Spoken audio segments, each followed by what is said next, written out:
Praise the lord. ఈరోజు దేవుని వాగ్దానము.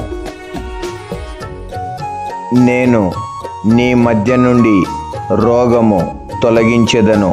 నిర్గమకాండము 23వ అధ్యాయము 25వ వచనము. మేము భయపడము, ఇక మేము భయపడము.